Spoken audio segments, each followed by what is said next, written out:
Hey guys, welcome to another video. Tonight, it's a beautiful night. The mosquitoes aren't out yet. We are going to Broadhead Tune to get ready for hunting season. Antelope is coming up for us pretty soon, end of September. We're a little later this year than we would have liked, but Nate had to have some surgery done, so we have to heal up from that, and we're gonna get rolling. So I'm gonna bring him out here, and he can help me out with. He's the logistics guy on this, so he looks pretty. Yeah, I had a little piece of cancer on my nose taken off, and they basically reconstruct your nose. Wear your sunscreen. Don't sit out in the sun baking for the ladies. Probably not a good idea. But we're gonna get her bow broadhead tuned. Check it. We shot it. Got a bullet hole with it.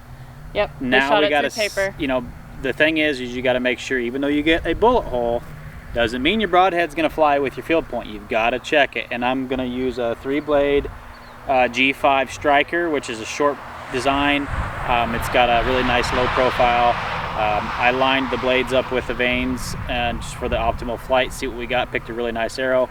We're gonna shoot broadhead first, field point. Move her rest accordingly to adapt for that, and we'll walk you through. For the most part, it's pretty simple. You just chase where it's going, try to get the broadhead to the bow. You're slowly taking out of tune for the broadhead, but the field point's gonna fly true, so we'll see what we can get done. Stay tuned, guys. I'm gonna zoom in the video so you can see the first shot, and then we'll meet you on the other side. Okay. Okay, so I don't know how much of me you're gonna be able to see because I've zoomed in so you can see the target, but broadhead, it's probably really close, is up first. Now we're gonna make sure that I'm at 20 yards exactly. Get a little range on that guy. Not quite, gonna have to step up.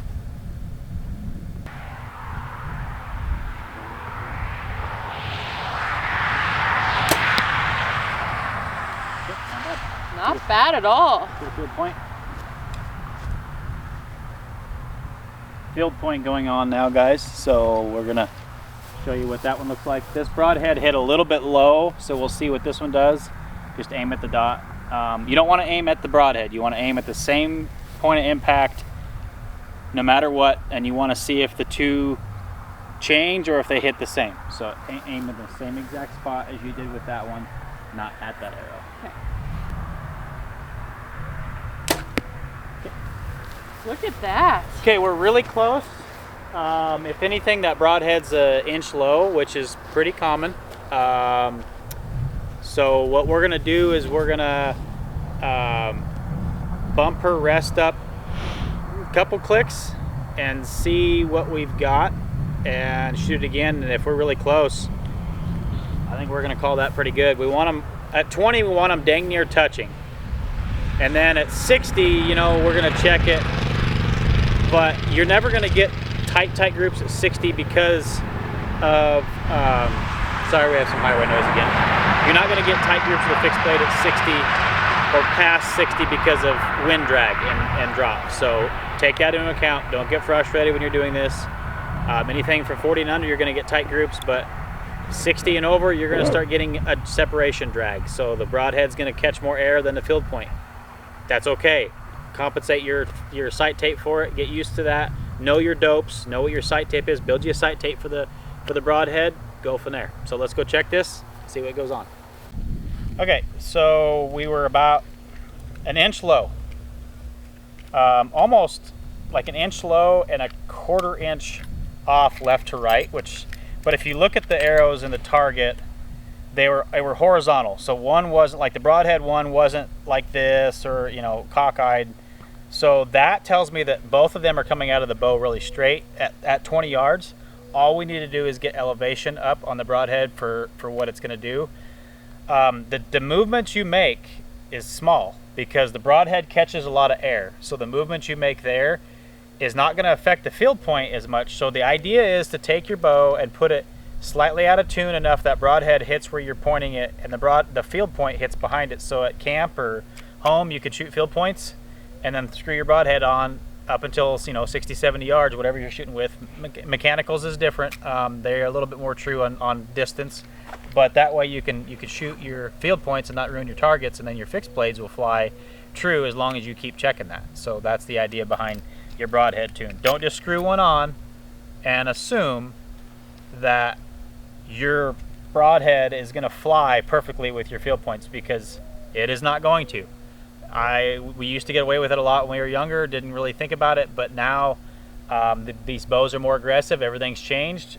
We have a lot more variables in it, so always double check. There's nothing better than going into the season with like a whole boat full of confidence trying to get an animal and knowing that broadhead's going to go right where you point it. So let's check this again, see where we're at. So she's going to shoot her broadhead first and then field point. Always broadhead first on a fixed blade, because you'll strip vanes. Done it. I don't want to refletch an arrow any more than I have to, even though I really enjoy doing it. So broadhead first, then field point. Get the consistence off of those. Make sure you pick a really good broadhead and a really good field point. Don't just screw whatever you got on and hope it works. If you got a bent broadhead or a bent arrow, probably isn't going to work very good. Push and pull. And like that. Nice. Push and pull.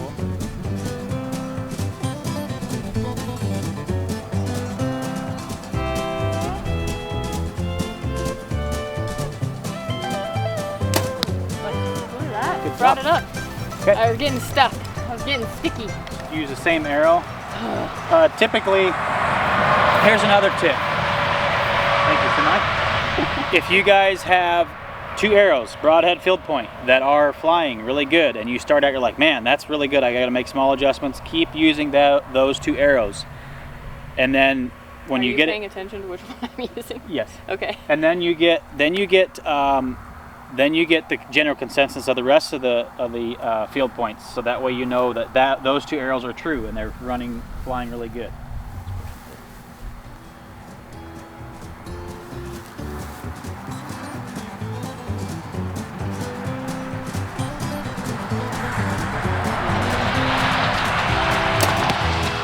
Oops. We're gonna take it down and show you what 2 clicks and the rest did.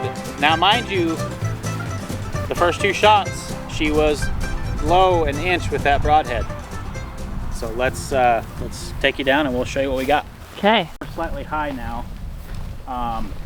That's because I moved your rest up 2 clicks. I would call that pretty stinking good. Not too high. So this is exactly what we're looking for, guys. Field point went on top of it. You can see the blades right here. This is the field point. I'll pull this out first. Okay, field point, broadhead, broadhead. Okay, this is the G5 Striker. They're really good. They got an 1 1/16 cut. They fly really, really good. Make sure that blade is slightly bent, I think. Yeah, look at that. The blade's slightly bent. Now, I don't know if that did it when it went in with the field point. I bet it did, because look at the mark right here on the shaft. I don't know if you guys can see that, but that'll affect the flight. So we might have to put another blade on this, which is fine. Leave it to me to always do something. She tears stuff up all the time. So, but what we're gonna do now is we're gonna shoot the same 2 arrows at 40, broadhead field point, and see what they shoot like. Always check it out to 60 in a fixed blade. If you can get a fixed blade to fly with your field points at 20 like that, I think your bow stays pretty tuned. After that, you just gotta shoot. Pretty stinking good, especially for me. Yeah. Okay. Okay. So now we're gonna shoot. You can see me. There you go. We're gonna shoot. I can scratch now. We're gonna shoot this orange target at 40. Double check the broadhead on first, field point second. See how they group. We know 20 is really good. 40 sometimes you got to take into effect if you're not super good. There's no wind tonight. We'll see how 40 turns out, and then we'll move to 60 if we have to. But if a field point and a broadhead fly that good on a calm day at this distance, we're pretty confident that antelope at 60 with variables, we should be able to put it in the wheelhouse. So. Cool. Remember, 40-yard pin, push and pull.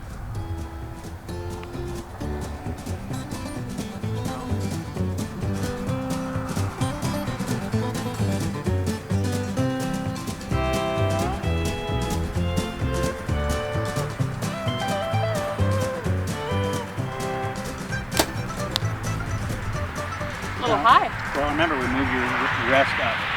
Okay. So if we move your rest up, it's going to move your sight.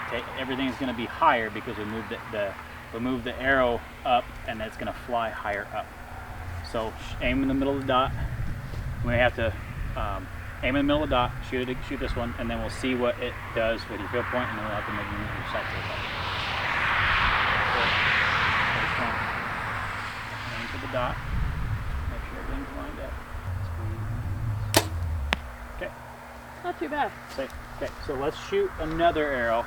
Now at 40, if we get some variance, we're going to shoot a couple field points, and if the field points group consistently and the broadhead groups consistently, I always like to do that at distance, because then we know that either there's variables of the shooter or variables of the arrow. So okay. now we start getting into where we add a few more arrows of field points just to see if it's a shooter problem or an arrow problem. There you go. Okay, let's see here. Push and pull.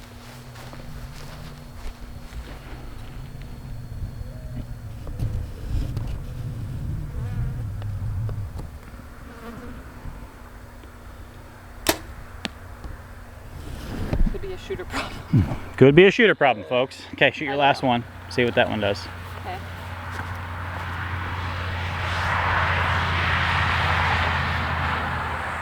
And also, we have not, which is a very good idea too, we have not knock-tuned any of these arrows to themselves. So it's always a great idea to tune every single arrow through paper to make sure you're not getting one that's got variance in it.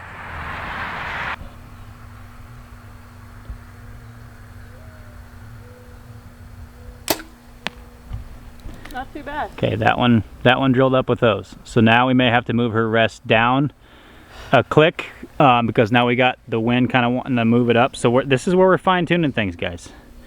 We're fine-tuning things. This is where I hate.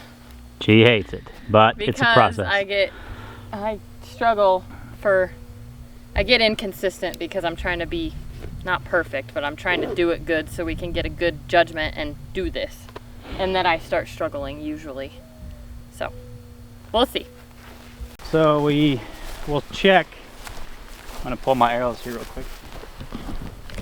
The ones you were complaining about? Yeah, they're low, but I can't see through my peep. So we'll check, and the broadhead is slightly left, so I may move her.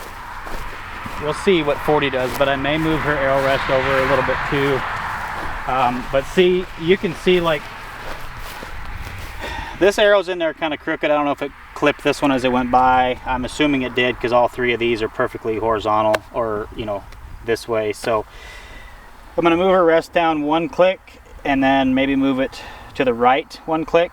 That's my broadhead on top. This is the broadhead on top, so I might actually move her arrow rest to the left one click and see what that does. You kind of sometimes want to, everybody else gets one way or the other. I like to go towards the broadhead because you're trying to take the bow out of tune to get the broadhead, because that'll make the most amount of effort to get that where you want it to. So with anything, if you do it a couple clicks or do something, move something, doesn't work or gets worse, move it back. Okay. Okay guys, we are going to move, after 40, we're gonna move her broadhead, or her arrow rest, down one click. She shot her broadhead in her field point, and her broadhead was about 2 inches high, 1 inch left. Could be shooter, could be variables, could be bubble. There's a lot of variances that go into this at 40, but typically when 20 is on like it was, her broadhead was kind of wanting to be left anyway, so I'm gonna move her arrow rest, and then we're gonna move her arrow rest down one click and over one click to the left. We're gonna chase that broadhead and see what that does for the group, and go from there. So we'll see what she does again at 40. Okay. Okay, we're gonna try this again. 40. The middle dot at the big orange block. So I'm gonna do the broadhead first. Rerange.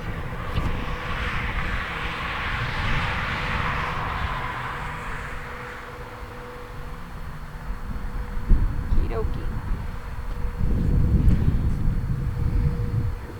A release would be good.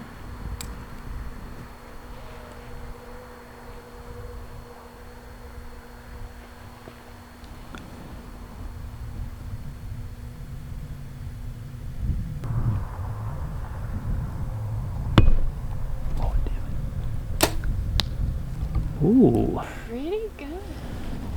I'm happy with that. Now which field point? Just grab one of the lighted ones. Okay.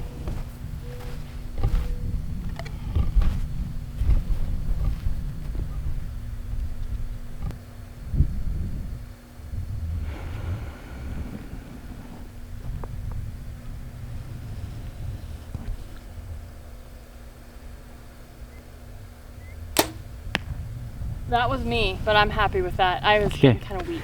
Grab your other one. Yep, grab your other one, shoot one more just to double check. Double check, people, double check. Or double checking things. Don't just shoot one and go, oh, well, that was good enough, or it's the arrow. You gotta double check. Again, this process sometimes isn't fun, but if you love archery, it's gonna be the fun deal, the bee's knees. The fun deal. That's a fun deal, yeah.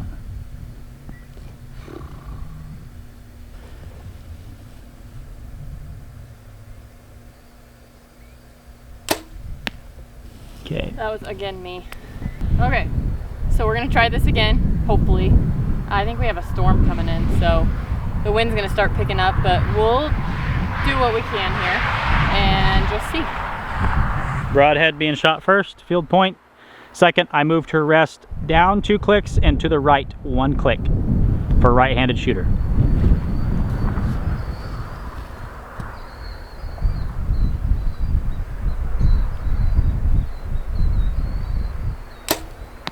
Perfect. Pretty good with the wind. Yep, just remember push against the bow, get stable, lock that forearm forward, get that.